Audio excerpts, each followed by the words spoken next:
quasiment un lancement orchestré là.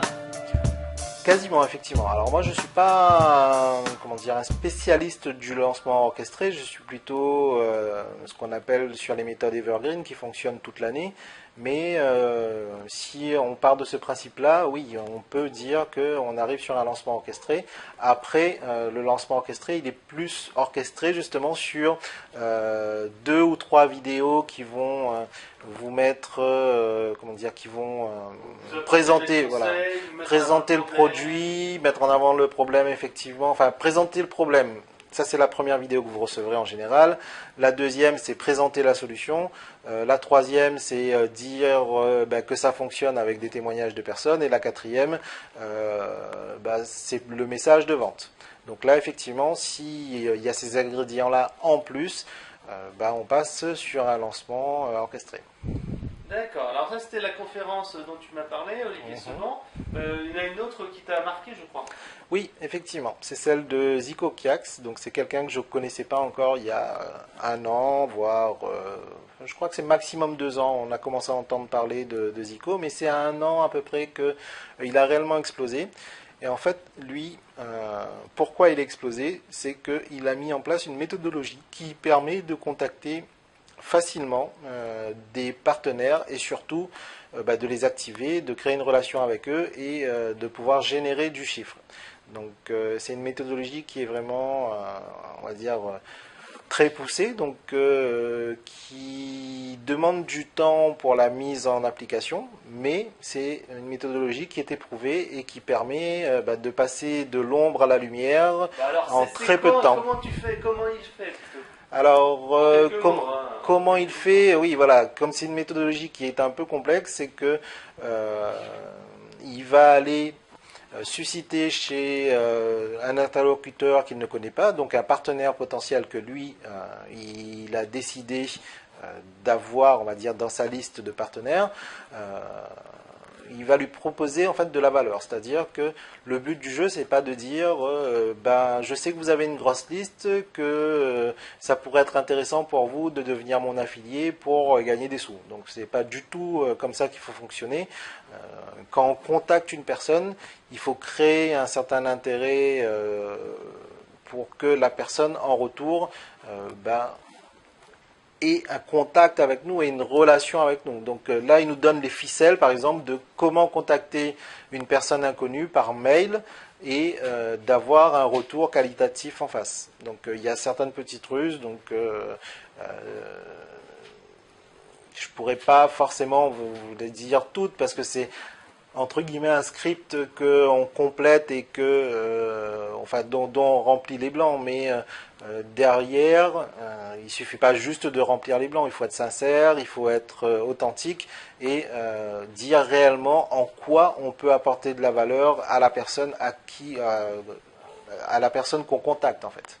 Donc c'est peut-être commencer par un commentaire, j'adore ce que tu fais, commentaire sur blog, liaison vers Twitter, LinkedIn, ou alors c'est directement par mail? Ouais, là c'était directement par mail et pas forcément au niveau des commentaires. Enfin, imaginons, moi ma méthode la méthode par laquelle j'ai le plus de résultats, c'est par exemple quelqu'un a écrit un livre, quelqu'un a sorti une formation, c'est que moi j'ai déjà acheté au préalable son livre ou sa formation.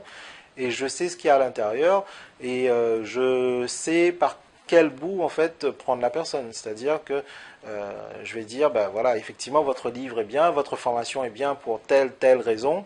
Moi je suis sur tel marché qui peut être complémentaire, donc vous pourriez aussi apporter de la valeur à mon audience.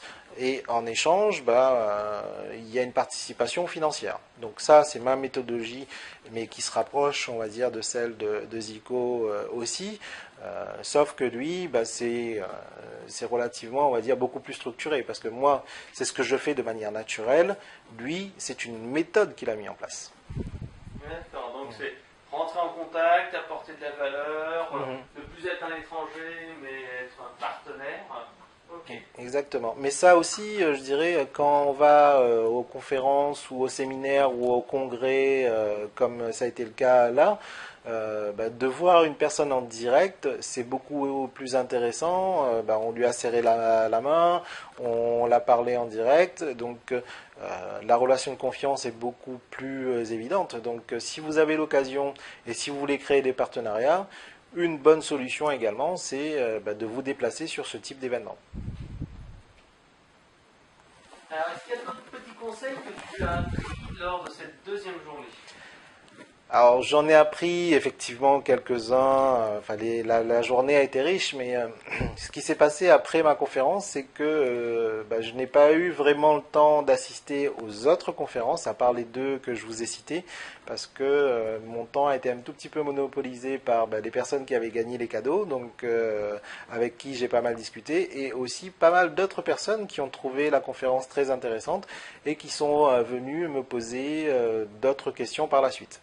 Donc c'est un peu le phénomène dont je vous parlais tout à l'heure, passer de l'ombre à la lumière. Pour ces personnes-là, moi j'étais inconnu et à un moment donné, ils ont trouvé que j'étais pertinent, que j'apportais de bonnes solutions et que je pourrais être bénéfique pour leur business.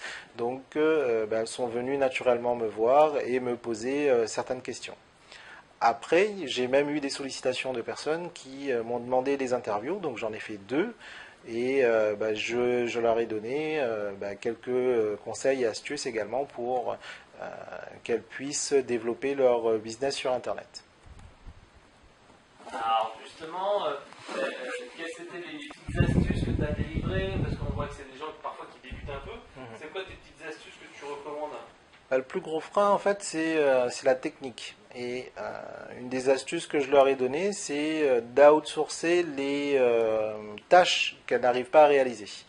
Et il y a notamment un site que j'ai recommandé qui s'appelle Fiverr, donc Fiverr, qui permet de déléguer certaines tâches pour seulement 5 dollars. Donc moi, ce que je leur ai montré, c'est que quasiment tous mes graphismes, je les fais passer sur ce site. Et au niveau de la qualité, elle est vraiment correcte. C'est vrai que de temps en temps, ça arrive que ce soit pas terrible, mais pour 5 dollars, vous reprenez un autre graphiste et vous refaites faire le graphisme en lui-même et vous aurez quelque chose de qualité. Et certains même, pour 5 dollars seulement, vous font plusieurs révisions et arrivent au résultat escompté également. Donc ça c'est une astuce. J'ai même fait faire réaliser mon site personnel, donc laurent-dijou.com sur Fiverr, et le résultat est vraiment très très intéressant. Donc, et t'as pas payé 5 dollars, dis-moi. Non, effectivement, pour le site, on a négocié avec le freelance qui a fait la prestation et j'ai payé le site intégral 160 dollars. Mais comparativement au prix du marché, c'est beaucoup plus cher. Donc 160 dollars par rapport à, on va dire, 800 euros pour réaliser la même prestation au minimum, je suis gagnant et je pense que tout le monde peut investir, s'il veut avoir une présence efficace sur Internet, dans un site qui est performant et dans des graphismes qui sont performants ou voire même d'autres services qui sont proposés sur ce site. Alors, donc là, on arrive quasiment à la fin du salon. Qu'est-ce que tu as vu autrement sur la fin du salon, les derniers moments, et surtout après l'après-salon, parce que c'est pas tout d'avoir noué des partenariats, il faut les faire vivre derrière. Tout à fait. Donc à la fin du salon, les gens ils ont tendance à éviter de se quitter, donc on prolonge les échanges le plus longtemps possible. Mais à un moment donné, il va vraiment y avoir une fin. Donc au bout de la nuit, c'est vrai qu'on se sépare, mais le conseil par rapport à ça, c'est que quand on est dans le salon, on a une énergie qui nous emplit et qui nous met sur un petit nuage. Par contre, ce qu'il faut savoir également, c'est que en moyenne, moi qui ai fait pas mal de salons, de séminaires et de congrès, en moyenne, au bout de 7 jours, donc d'une semaine, cette énergie redescend. Et si on n'a pas agi dans ces 7 jours, si on n'a pas repris contact avec les personnes, si on n'a pas lancé des actions, pour la plupart du temps, il ne se passera rien. Donc, si vous voulez vraiment profiter d'un salon, d'un événement de ce style-là, après, il faut vous mettre à pied d'œuvre. Donc, recontacter les personnes. Donc, vous pouvez envoyer une petite carte, ça c'est une chose, ça fait toujours plaisir. Mais le plus intéressant, c'est vraiment de recontacter la personne et de mettre en place un partenariat. Donc, si vous avez identifié durant le séminaire ou durant l'événement un partenaire qui est susceptible de vous faire booster votre business, n'hésitez pas, retournez vers lui, vous avez fait sa connaissance, voyez comment vous pouvez mettre en place le partenariat et allez-y franco, ne perdez pas de temps et surtout passez à l'action. Si vous avez découvert aussi des stratégies qui sont intéressantes, appliquez-les. Après, ne les appliquez pas toutes en même temps, parce que c'est compliqué de pouvoir appliquer toutes les stratégies en même temps. Donc moi, ce que je vous recommande, c'est de choisir également une stratégie, de la mettre en place, de l'implémenter et d'avoir des résultats avec. Donc tant que vous n'avez pas de résultats avec cette stratégie-là, vous continuez et vous faites le maximum pour en tirer la quintessence.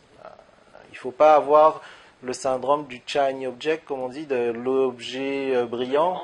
Voilà, donc à chaque fois qu'il y a une nouvelle formation qui sort ou à chaque fois qu'il y a une nouvelle stratégie qui sort, c'est cette stratégie-là qui est la meilleure. Non, la meilleure stratégie, c'est celle que vous appliquez et qui vous donne des résultats. Et pour avoir des résultats, il faut lui donner une chance de prouver sa valeur. Et donc c'est à vous d'être derrière et c'est à vous de mettre en place cette stratégie-là, je me répète encore une fois, jusqu'à ce qu'elle vous apporte de réels résultats.